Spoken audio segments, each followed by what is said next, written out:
الصوفية هم السلفية حقا. التصوف هو مذهب السلف.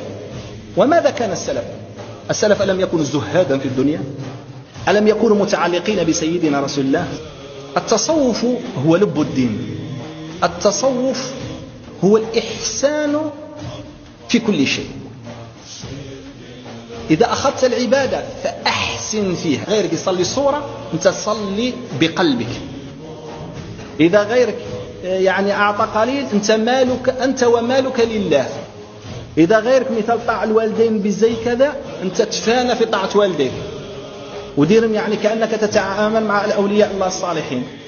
وإذا غيرك مثال تعامل مع سيدنا رسول الله صلى الله عليه وسلم على أنه جاء بالرسالة، أنت تعامل معه صلى الله عليه وسلم بأنه حي وأنه حاضر بهذا العمر.